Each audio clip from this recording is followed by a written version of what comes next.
2025年10月18日，印度国防研究与发展组织声称，在印巴边境冲突停火后，印度技术团队经过数月努力，从战场成功回收了10枚近乎完好的中国霹雳15导弹，并从导弹的残存电子系统中成功逆向解析了其核心的威胁优先级排序算法。消息一出，全球军事分析界为之震动。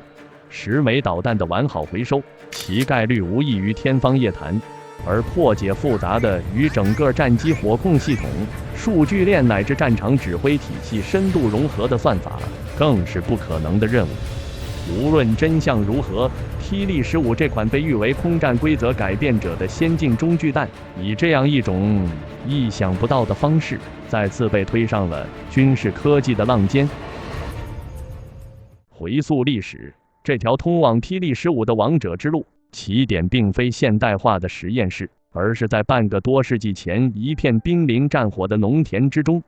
1967年4月19日河内时间18点14分，中国广西靖西对面空中，美国空军2架 F4D 鬼怪的 APQ-109 雷达发现并锁定高度4000米的2架北越米格17，长机遂发射了1枚 AIM-7E 麻雀空导弹。北越飞行员阮文芳看到导弹从6点钟上方飞来，立刻推杆俯冲，随后导弹烟柱突然中断，导弹像断线风筝斜着落向中国方向。中国边境的406远程警戒雷达发现小型高速目标越境11千米后信号消失，坐标位于广西靖西县龙邦公社山坡。靖西县公社武装部迅速赶到现场，将其标识为美帝卫爆航弹，代号外样01的麻雀导弹由后来的612洛阳空导弹研究所副总师少尉吴维简负责秘密押运至北京工业学院。随即国防部5院院长钱学森亲自到场部署后续工作。这枚麻雀的弹体完整，仅尾翼45度折断，战斗部未变形，引信安全销仍在，发动机喷管残留230克未燃药柱，呈蜂窝状，证明其因为缺氧而熄火。关键发现还包括连续波导引头由12支真空管构成，中国1967年只能生产3种替代型号。火箭发动机的可体壁厚仅 2.8 毫米，比国产同规格轻 22%。战斗部为2400颗预制破片，破片速度为1600米每秒。安全机构为离心、气压双环境保险。麻雀导弹的技术高度超前我国至少12至15年，其半主动雷达制导模式可使中国空军截击机的拦射能力一次性提升7至9倍。对于当时技术基础薄弱的中国航空工业而言，这无异于天降甘霖。我们知道，如果说现代超视距空战有一座奠基之碑，那上面镌刻的第一个名字必是 AIM-7麻雀。它的故事始于1945年美军对神风特工的绝望防御，终于1991年海湾战场上的黯然退场。近半个世纪的服役史，恰是人类将空战从目视格斗推向数据链超视距拦截的完整缩影。2战末期的美国海军为应对日本神风特工队的亡命冲击，启动了可制导空对空火箭计划。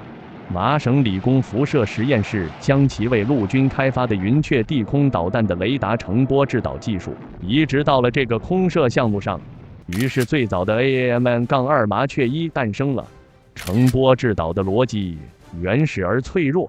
载机雷达必须持续照射目标，形成一道狭窄的光柱。导弹发射后，通过尾部的接收器持续侦测波束与导弹的相对位置，再由笨重的真空管电路发出纠偏指令。显然，这种成波制导存在致命缺陷，发射后载机无法机动，只能尾追攻击，可靠性差，使用复杂。1955年服役的麻雀1更像是一个技术验证品，美军对其性能心知肚明，仅生产了2000枚。真正的革命始于 AIM-7CD， 其抛弃了原始的成波制导，转向了半主动雷达制导。导弹不再骑在狭窄的波束中，而是接收载机雷达照射目标后产生的反射回波。这一转变使得导弹具备了迎头攻击能力，并大幅提升了精度。至此，麻雀才真正拥有了改变空战规则的基因。1965年 ，F-4D 鬼怪战斗机携带 AIM-7E 麻雀导弹首次投入越南战场，人类历史上第一次大规模超视距空战拉开序幕。然而，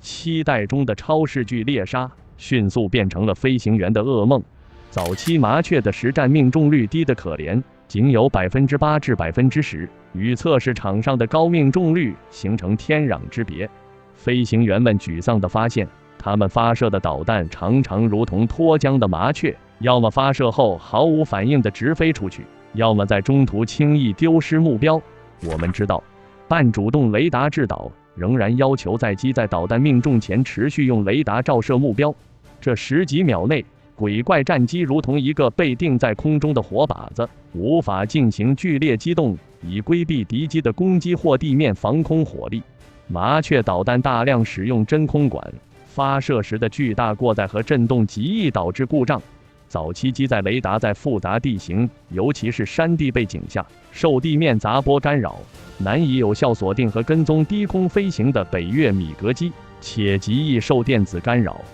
直到后续的 AIM-7E-2 斗犬麻雀采用单脉冲雷达导引头和数字计算机的 AIM-7F， 以及具备较好的下视下射能力的 AIM-7M 的诞生，才算为麻雀导弹证明。与此同时，苏联也通过越南战场从击落的美军战机残骸中大量获取了 AIM-7的实物和技术资料。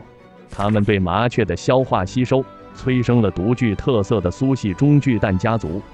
2-23是苏联第一种批量服役的半主动雷达制导中距空导弹，也是60年代前线歼击机必须能拦射美国轰炸机思想的最直接产物。其研制走了一条与西方完全不同的技术路线，把大口径、大战斗部、大射程放在第1位，把导引精度、抗干扰放在第2位。结果既创造了射程记录，也留下了命中率偏低的恶评。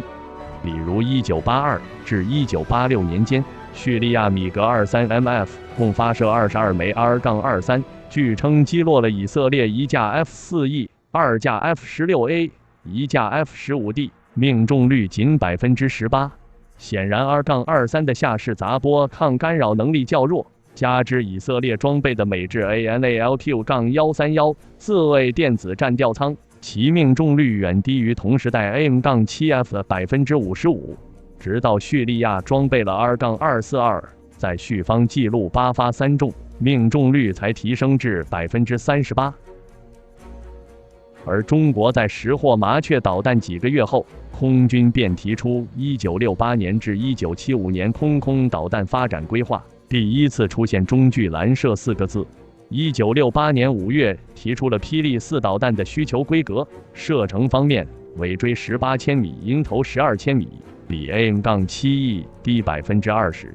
载机 0.9 马赫，高度5至15公里，对 0.8 至 1.2 马赫机动过载3G 的目标具备发射条件。整体重量要求小于160千克，而 AIM-7E 为231千克。为了弥补精度不足，战斗部却增至65千克。霹雳4尺寸完全照抄麻雀，弹径203毫米，翼展680毫米，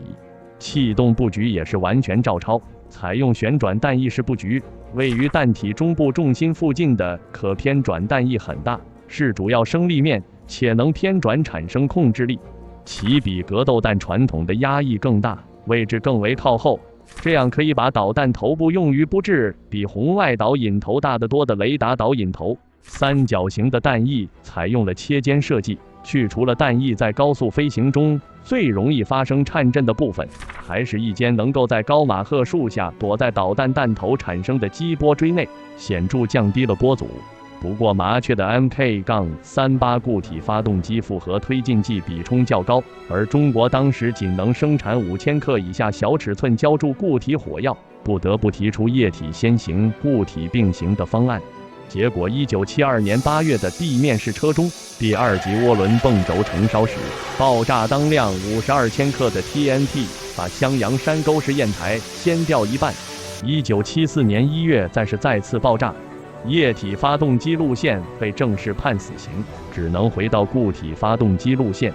但当时中国根本造不出大直径高比冲的单式药柱，靠单推力根本打不到18千米，只能用钱学森批示的分段燃烧技术补推力。作为预研项目，北航和国防部五院1965年就对两段式推力固体火箭发动机的弹道优势进行了分析。分段浇筑加隔层阻燃技术还获得国家发明3等奖。但是双推力发动机是在同一个燃烧室内同时布置2种不同燃速的推进剂药柱，高燃速药柱提供初始大推力，低燃速药柱提供后续小推力。通过精巧设计药柱的几何形状和布置位置，控制两者的燃烧面积和顺序，这样单是双燃烧的总冲提高，但固体药柱工艺难度降到当时力所能及的范围。这个在当时的权宜之计，却意外成为中国未来双脉冲固体发动机的起点。不过，双推力要求2种推进剂之间界面稳定、粘结可靠，这在当时也极难保证。而且中国缺乏先进的内弹道计算模型和试验数据，药柱的形状设计、燃速匹配、应力分析等都依赖于大量的试验。最终，霹雳4并未实现单式双燃烧发动机的工程化，而1976年服役的 AM-7FMK-58 发动机首次在空导弹中实现了单式双推力。霹雳4而后完成7次飞行试验，4次命中靶机，但连续波照射雷达仍掉锁3次，显然雷达导引头不过关。1979年中越边境作战期间，空军提出先出红外型，于是霹雳4出现1弹2型。红外型用霹雳2的氮气制冷导引头改进，打出5发4中的靶式成绩，但因只能尾追攻击，抗干扰弱，空军兴趣不大。到了1980年11月，通过第3国引入美国元器件，才初步解决导弹近视。不过实测打靶最好成绩17发7中，部队结论是打靶像抽奖，实战不敢用。而歼81的 JL-7 雷达在1984年仍未定型，飞机、导弹互相等。另外，即使霹雳4研制成功，其性能也已远远落后于 AM-7F 和苏联的 R-27。在巨大的技术代差和国家军费紧缩的双重压力下，国防科工委不得不于1984年11月27日正式宣布，历经近20年艰难攻关的霹雳4项目终止。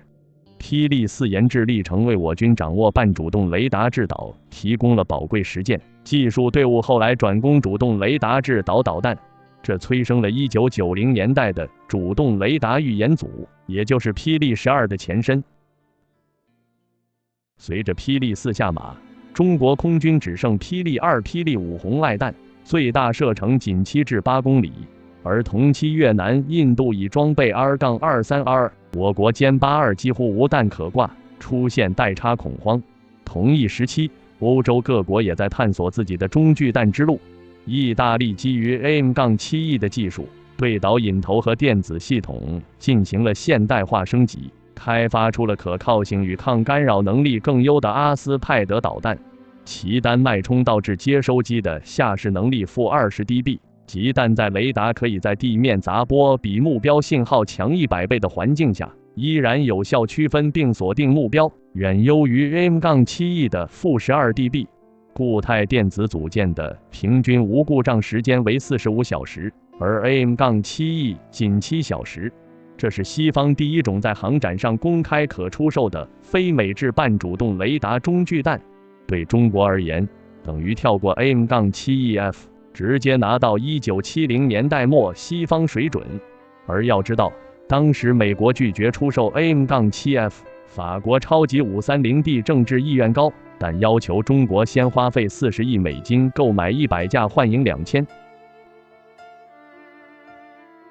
1984年中意签署经济合作备忘录，意大利塞莱尼亚把阿斯派德 MK.10空型和地空型打包出售，合计5500万美元。随着1987年3月15名一方专家进驻洛阳空导弹研究院，4枚实弹经香港抵达洛阳，首批30%国产化弹在年底就通过6发靶试，5发命中。1989年3月，14所试制成功 CK-25连续波磁控管整弹国产化率突破60%。1992年11月，90%国产化弹通过22发定型考核，命中率86%，500米低空下试4发3中，首次在中国空导弹史上实现下试下射。1995年4月5日定型后正式命名为霹雳11，累计生产580枚。在当时，随着中国首批引进苏27 SK 战机，还配套采购了240枚 R-27E-RET 空导弹。R-27 的气动布局极具特色，介于压式布局和旋转弹翼布局之间。弹体中段的4片大展弦比碟形翼，头部有4片边条翼，尾段有4片固定式尾翼。其中碟形翼面积大，前缘是前略，后缘后略较小，在发动机停止工作后惯性飞行阶段的舵效高，同时降低了对尾部弹翼的洗流影响，有利于导弹的滚转控制。与采用切尖三角形翼相比，碟形翼能使舵面具有极小的气动铰链力矩，从而可以大大的减小4伏机构的所需功率，这对于苏联较差的舵机技术而言是个极大的优势。但 R-27 最为出名的战例，也是其烧火棍称号的来源，则是1999至2000年埃塞俄比亚厄立特里亚战争中的非洲之角空战。其中1999年2月25日的一场空战中，双方都是俄罗斯退役飞行员，4架米格29编队飞向前线，途中遭遇2架埃塞俄比亚空军的苏27。当时双方处于同一高度，2架苏27见敌众我寡，试图撤退，但俄空军的米格29已经发射了导弹，苏27立即进行大幅机动，成功躲过多枚 R-27 导弹。同时，苏27编队长机抓住机会，向2架米格29发射了2枚 R-27， 米格29也躲避成功。之后，由于打光了 R-27， 米格29不得不与苏27进入格斗，其中1架被苏27发射1枚 R-73红外格斗弹击落。这场空战充分暴露了半主动雷达制导导弹在面对高机动目标时的致命软肋，当然麻雀导弹也不例外。海湾战争中，米格25是整个苏系空中力量被美系跨代屠杀时唯一能还手的战机。在1991年1月30日下午的萨麦拉空战中，于伊朗边境巡逻的2架 F-15向伊拉克空军第96中队的穆罕默德·贾西姆·萨马赖上尉驾驶的米格25发射多枚 AIM-7M。然而，在米格25凭借其速度和高度优势进行剧烈机动后，所有麻雀均告脱靶，米格25反而在45千米处发射了射程70千米、战斗部重达55公斤的 R-40RD 导弹，击伤了1架 F-15的左引擎和尾舵，并导致其坠毁。这些实战案例都凸显了空导弹向主动雷达制导迈进的紧迫性。AIM-120 的出现，正是对这一战场需求的及时回应，其核心目标只有一个：实现真正的发射后不管。1970年代，美国空军便提出主动雷达制导空导弹的需求，最终雷神在测试中以10发10中战胜休斯。在国会削减预算的情况下，美国拉上英德意加法共同出资12亿美元才保住项目。不过法国不甘心绑在美国翅膀上，退出了项目，另起炉灶研发米卡空导弹。我们知道 AIM-120 核心技术是惯性中断制导加数据链修正加主动雷达末制导。发射后，导弹依靠载机提供的目标信息和自身惯导飞向拦截点，途中载机可通过数据链更新目标动态，在末段导弹自主开启主动雷达锁定目标，这使得飞行员无需持续雷达照射目标，可以射了就跑，生存性和攻击效率倍增。1架战机能同时引导多枚 AIM-120 攻击不同目标。1992年12月27日，在伊拉克禁飞区，1架 F-16C 发射 AIM-120A， 击落了1架伊拉克的米格25，正式宣告了一个新时代的到来。超视距空战从一种辅助手段提升为决定空战胜负的主要模式。面对 AIM-120 的威胁，苏联也启动了自己的主动雷达中距弹项目 R-77， 其气动布局与 R-27 截然不同，采用了小展弦比弹翼加格栅尾舵。格栅舵在超音速下能提供极高的控制效率，控制力量大，高迎角性能好，赋予 R-77 强悍的瞬间机动能力，而且其制动转矩小，适合于俄罗斯舵机比较弱的现实。不过格栅舵飞行阻力比较大，严重影响射程。R-77 导弹宣称射程也都是在2万米高空打出来的，实战中射程会严重缩水。而中国空军则于1996年3月首次提出主动雷达中距弹型号计划，即霹雳12，其弹体中部有4个小翼展三角弹翼，弹体尾部有4个全动5边形后掠尾翼，形成锐角向前的独特布局，也成为该弹最大的识别特征。弹径仍是203毫米，翼展674毫米，弹重180千克，最大发射距离70千米，最大速度4马赫，最大使用过载 38G。 对 F-16类目标的不可逃逸区在载机前方35至45千米左右，命中概率60%至80%，其性能要超过 AIM-120AB 和 R-77， 略逊于 AIM-120C。 霹雳12则把霹雳4位能装备的单式双推力发动机实用化，燃烧室内同时浇筑了2种不同配方的固体推进剂。高燃速推进剂位于燃烧室的内层或核心区域，具有更大的燃烧表面积，一旦点火便迅速燃烧，在短时间内产生极高的推力，在3至4秒内把导弹加速到约2马赫。低燃速推进剂位于燃烧室的外层，当高燃速推进剂燃烧殆尽后，由它接续工作，产生10秒以上的中等但持久的推力，维持导弹的高速飞行，抵消空气阻力，为导弹的末段机动储备能量。通过这2种推进剂的精确配比和药型设计，可以优化弹道，扩大不可逃逸区。当时总设计师董炳印身兼霹雳5E和霹雳12导弹的研制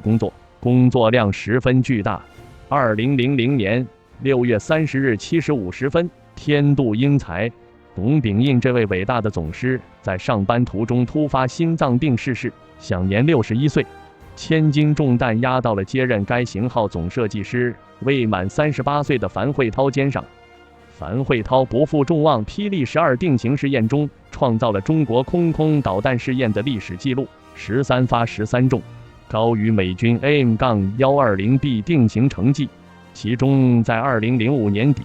霹雳12首次采取双弹齐射攻击试验，取得了双发齐中的成绩，表明了其多目标攻击能力。霹雳12的研制成功，实现了我国空导弹研制的历史性突破，使我国成为继美国、俄罗斯、法国之后第4个拥有第4代空导弹的国家。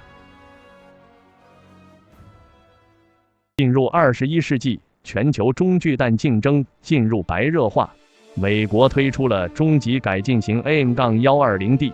在小翼加劲不稳定加大舵偏换取低阻远界能量的基础上，并没有采用双脉冲技术，而是深度优化双推力发动机，引入 GPS 辅助导航和更先进的软件算法，能够实现更精确的爬高弹道。通过化学配方和药柱设计优化，榨取发动机最大能量，从而将射程提升至160公里以上，并拥有更强的抗干扰能力、离轴攻击能力。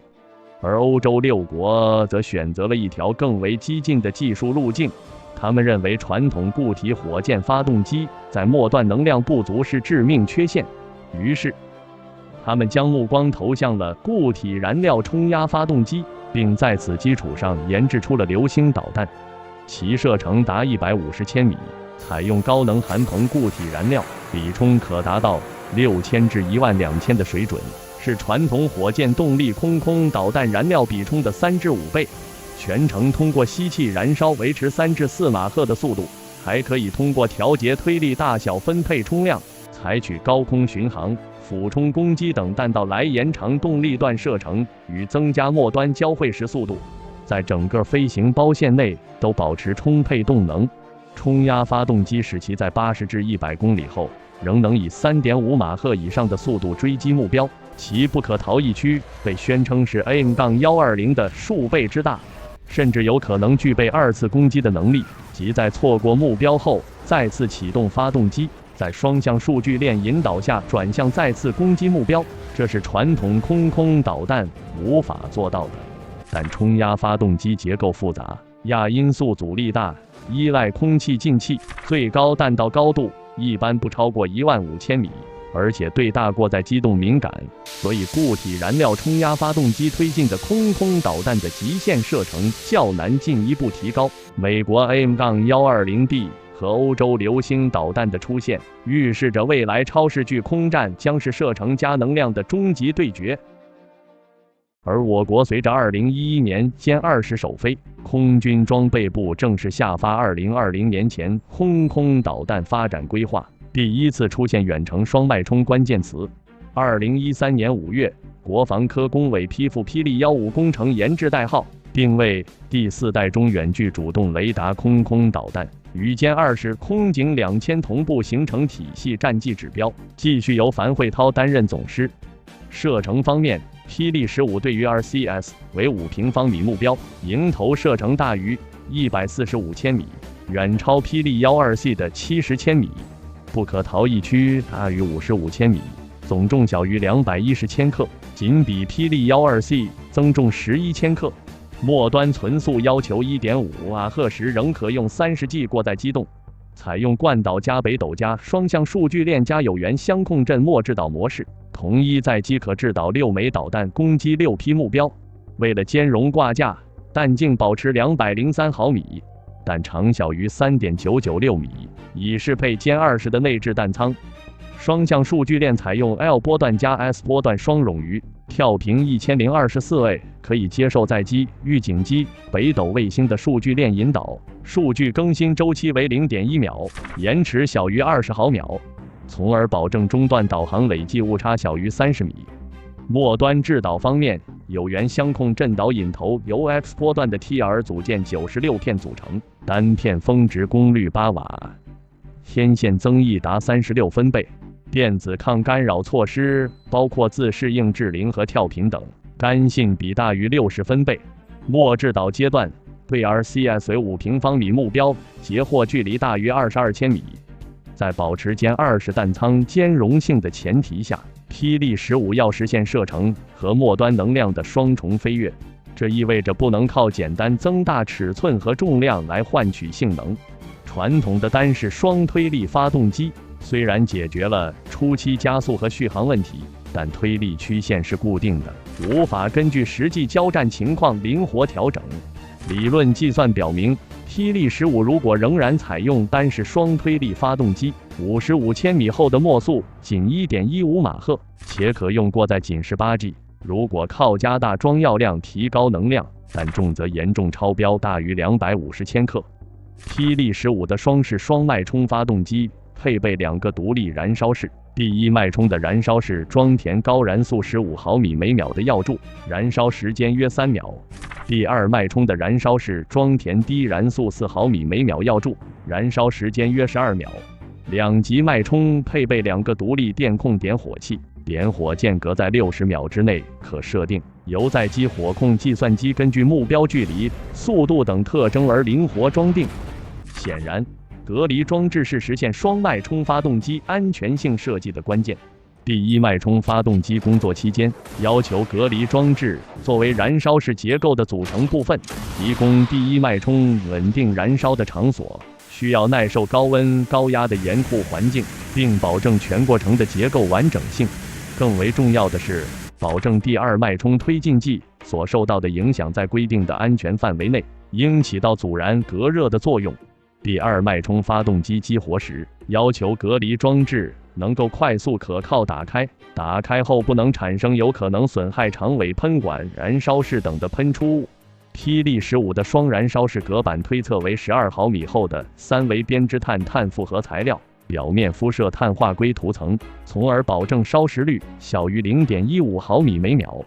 我们知道，通过双脉冲固体火箭发动机，能够真正实现革命化的弹道成型，从而大幅度提高动力射程。第一脉冲发动机工作时，导弹以给定的爬升角开始爬升，爬升至25至30千米的高空，空气密度减少了近97%，升阻比良好。导弹可以进行长距离无动力飞行，大幅度增大了射程。接近目标时，第二脉冲发动机开始工作，空导弹2次加速，可使末速增大，能够维持高 G 机动，极大拓展了不可逃逸区。所以从公开纸面数据来看，虽然霹雳15和 AM-120D 的不可逃逸区均为约55千米，但是导弹末端的能量来源和质量却有显著差异。AM-120D 的末段存速约 1.4 马赫，不考虑火药燃烧，其重量为162千克，其动能本来比末速 1.5 马赫、210千克的霹雳15低约 15%。超过55千米时， AM-120D 进入滑翔阶段，依靠尾部4片小型全动梯形舵面实现末段机动。而霹雳15的第2级脉冲刚点火，鼓推区至少多出15至20公里，实际上把不可逃逸区外延到至少70千米，而且根据战术需要可以动态调整。这迫使对手必须在更远的距离上就开始规避，极大地压缩了其战术选择空间。这正是霹雳15被誉为空战规则改变者的核心原因，也是中美两国在空导弹技术上一次典型的代差曲线。在2017至2018年间的靶试期间，霹雳15共发射28发实弹，26发命中，命中率 92.9%， 证明了其无与伦比的可靠性。歼20内置弹舱2发齐射，靶机位于125千米外，双目标拒毁，验证了歼20与霹雳15组合的快速、隐蔽猎杀能力。2019年1月，霹雳15正式定型，射程、抗干扰等指标超标 15%。在印巴517空战中，印度空军的阵风、苏30 MKI 等主力战机显然在超视距阶段就遭到了霹雳15的沉重打击，而印度宣称的回收未爆弹是其试图找回颜面、提振国内士气，并为其阿斯特拉导弹研发寻找突破口的无奈之举。面对一个已然构建起完整自主研发体系、迭代速度日新月异的对手，试图通过解剖1、2件武器来窥探未来战场的制胜密码，无异于痴人说梦。从广西农田里那枚沉没的麻雀残骸，到克什米尔上空令对手胆寒的霹雳，这条崛起之路始于越战烽火中的一次偶然馈赠，历经了仿制霹雳4的艰辛探索，阿斯派德引进的消化吸收，再到霹雳12实现主动雷达制导的历史性突破，最终在霹雳15上完成了从追赶者到并行者乃至领跑者的华丽蜕变。霹雳中巨弹的弹径虽始终定格在203毫米，但其内涵早已天翻地覆。从依赖真空管到集成有源相控阵，从简单惯性导航到融合北斗与双向数据链，从单推力到双推力，再到双脉冲，这不变的弹径尺寸，恰是衡量中国军工技术指数及增长的最深刻的标尺。